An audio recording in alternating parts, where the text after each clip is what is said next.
Hi, my name is Karen Weinstein. Thanks for joining me for this One Rep Max calculator tutorial. So in this tutorial, I'm going to be showing you how to use a one repetition maximum calculator.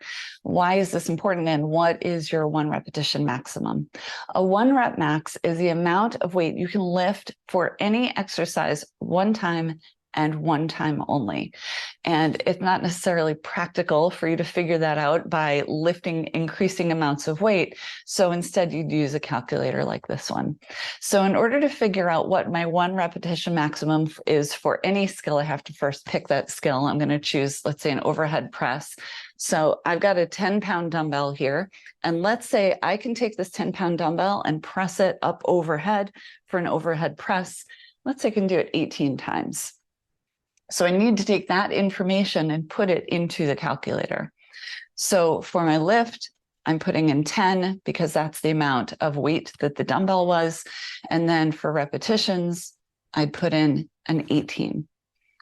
From here, I click on Calculate One Rep Max. And if I scroll down and look at the resulting chart, what you'll notice is at the very top, it says your one rep max is 16 pounds. That means according to this calculator, I could lift 16-pound weight in that same movement, an overhead press, one time and one time only. This is important because this now helps me to figure out what a percentage of my one rep max is.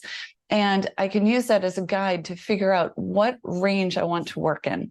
And it depends on what your goals are and how long you've been lifting weights. So if you're brand new to strength training, ideally, you're working somewhere in the 75 to 85% range for your one repetition maximum. So I'm going to highlight that here.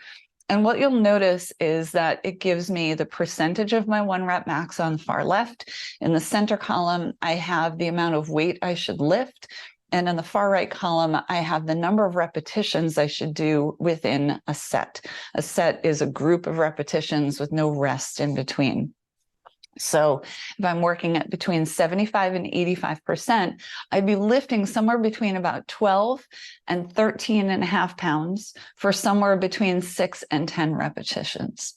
So when I'm first working with a client, if they're brand new to strength training, this is the range that we're usually starting in. Honestly, I'm usually having them lift somewhere between 8 and 12 repetitions, so we're a little closer to that 75% mid-range. And you'll notice, for the weights, not everyone's going to have a 12-pound weight or 13-pound weight. So sometimes you have to go with what you have. So in this case, if I was working with a client and all they had available to them was a 10-pound weight, we'd be down here doing about 16 repetitions. And then gradually over time, I'd have them move closer to something that's about a 15-pound weight because weights tend to go in 5-pound increments, and we'd end up doing closer to 2 repetitions. So with that said, if someone has been strength training for a while, I'm starting to move them closer to the 85 to 95% range of their one repetition maximum. And what you'll notice is the amount of weight increases, the number of repetitions decreases. So this means you're lifting heavier. Okay, this is a high intensity. You're lifting heavier. The number of repetitions is lower, and you'd actually take more rest in between each set. So I hope this helped to demystify a one rep max calculator a little bit. If you have any questions, please put them in the comments below, and I will get to them as soon as I can. Thanks for watching. Bye.